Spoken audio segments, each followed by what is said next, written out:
Hello everyone, welcome to my video. সবাই কেমন আছো? আশা করি সবাই ভালোই আছো। তো রুমে এসে ফ্রেশ হয়ে নিলাম, ফ্রেশ হয়ে আবার রেডি হয়ে বেরিয়ে পড়লাম রেজিস্ট্রেশনের জন্য। তো এখানে এসে দেখছি বেশ কিছুটা লাইন পড়ে গেছে, তো আমরাও লাইনে দাঁড়িয়ে পড়লাম। আর এখানে দেখো বানরগুলো এদিক ওদিক ঘুরে বেড়াচ্ছে। তো তার কিছুক্ষণ পর দেখছি লাইনটা আস্তে আস্তে বাড়ছে, কারণ আস্তে আস্তে সব লোকজনগুলো আসছে। আর একদিকে ছেলেদের লাইন আর এই সাইডটা মেয়েদের লাইন। এবার সে লাইনটাতে আমরা দাঁড়িয়ে রয়েছি, যেহেতু অনেকটা আগে এসেছিলাম তাই কাছাকাছিই ছিলাম। আমার সাথে কয়েকজন আমাদের সমিতির জেঠিমা দিদা এরা সবাই ছিল। আর এটা হলো রেজিস্ট্রেশন ফর্ম। এখানে আগে থেকেই আমাদের লেখা হয়েছিল জেনারেল হসপিটালে ডিউটি পড়েছে, আমার আর আমার মায়ের একই জায়গাতে পড়েছে। তো রেজিস্ট্রেশন হয়ে যাওয়ার বেশ কিছুক্ষণ পর বাইরে বেরিয়ে এলাম, দুটো নিয়ে এরকম একটা পেপার দিয়েছিল এই যে মা আর আমি। তারপরে বাবাকে ফোন করে ডাকলাম এটা জানার জন্য যে বাবার কোথায় ডিউটি পড়েছে। তো বাবা এসে বললো বাবারও জেনারেল হসপিটালে ডিউটি পড়েছে। স্বামী এবারে আমাদের তিনজনকে একই জায়গায় রেখেছে। তার কিছুক্ষণ পরেই আমরা চলে গেলাম লাঞ্চ করতে। অনেকটা রাস্তা, আমরা ছিলাম ভক্তনিবাসের এইদিকে, এখান থেকে অনেকটাই দূর সেবাদল ক্যান্টিনটা। সবাই মিলে গল্প করতে করতে পৌঁছেই গেলাম সেবাদল ক্যান্টিনের কাছে। রাস্তায় বেশ কিছু জনের সঙ্গে দেখা হচ্ছিল যারা আগের বছর এসেছিল, এইভাবে অনেকের সাথে দেখা হয়ে যায়। তো বাবা চলে গেল ছেলেদের দিকে আর আমরা চলে এলাম আমাদের ক্যান্টিনে।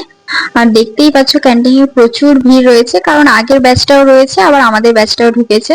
তো এদিকটা যেমন খাওয়ার তেমনই সবকিছু দিয়েছে। রুটি ছিল, আমি নিইনি, মা নিয়েছিল। তারপর খেয়ে একটু বাইরের দিকে বেরোলাম। ওটা মন্দির, অনেকটা দূর থেকে নেওয়া, কারণ কাছাকাছি সব জায়গাতেই প্রায় ভিডিও ফটো তোলা বারণ। আর ওই যে দূরে দেখতে পাচ্ছ একটা মন্দিরের চূড়া দেখা যাচ্ছে, ওটা হলো অ্যাকচুয়ালি মিউজিয়াম। অন্য কোনোদিন গেলে দেখাবো, যদিও ভেতরে ভিডিও ছবি তোলা যায় না, বাইরেটাই দেখাবো। আর এটা হলো মন্দিরের পেছন দিক। আর এটাই বাবার সমাধি মন্দির, অনেক দূর থেকে ভিডিওটা তোলা। গণেশ গেটের কাছে এসে দেখছি এই বাচ্চাগুলো সবাই খেতে যাচ্ছে, ওরা স্কুলে পড়ে, স্কুল থেকেই আসছে সাউথ ক্যান্টিনে খাওয়ার জন্য। আর ওই যে দেখো গণেশ মন্দির, ওটা সামনে তো দেখাতে পারবো না তাই দূর থেকেই দেখাচ্ছে। তারপর আমরা এই সাইড দিয়ে বাইরের দিকে বেরিয়ে গেলাম, একটু বাজারে ঘুরবো বলেই বেরিয়েছিলাম। তারপর বাজারের দিকে এলাম, একটু এদিক ওদিক দেখছিলাম, আবারও 1 বছর পর এলাম। আর এই যে দেখো এখানে কল্পতরু বৃক্ষ রয়েছে, যদি কোনোদিন আসি তবে দেখাবো, কারণ অনেকগুলো সিঁড়ি ভেঙে ওপরে উঠতে হয়। তারপর ওখান থেকে যাচ্ছিলাম চিত্রাবতী নদীর ধারে, আর এদিকে রয়েছে গঙ্গা মন্দির। আর ওই যে দেখা যাচ্ছে চিত্রাবতী নদীর ধার, ওখানটায় কি সুন্দর জায়গা করা রয়েছে, বাবার মূর্তি মন্দিরও রয়েছে।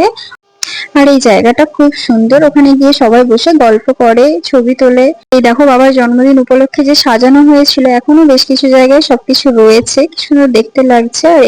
আর এখানে আমার বাবা মা কাকু আর দিদা সবাই বসে রয়েছে, ওরা আমার আগেই চলে এসেছে।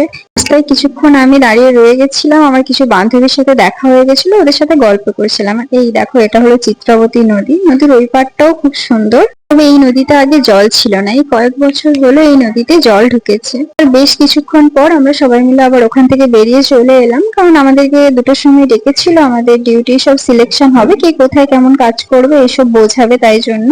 তারপর চলে এলাম গণেশ গেটের কাছে। আর দেখো শুরু থেকেই ভাগ করা রয়েছে, এদিকে লেডিস ওদিকে জেন্টস। তো আমি আর মা চলে গেলাম এই ধার দিয়ে। ওখানে গিয়ে দেখছি লিডাররা চলে এসেছে, তবে সবাই আসেনি, তাই বেশ কিছুক্ষণ অপেক্ষা করার পর সবাই আসতে গেলাম হসপিটালে। এই যেটা হসপিটাল, এখানে সবার সাথে আলাপ হলো, কারণ সবাই তো একই ডিস্ট্রিক্টের না, সব আলাদা আলাদা জায়গা থেকে এসেছে। তবে 10 দিন আমরা সবাই মিলে মিলেমিশে একসাথে সেবা কাজ করব। তো তারপরে আমরা সবকিছু বুঝিয়ে নিয়ে ওখান থেকে বেরিয়ে চলে এলাম। এটা মন্দিরের আরেকটা সাইড। তো ভিডিওটা এখান পর্যন্ত, পরেরটা নেক্সট পার্টে, চলো টাটা।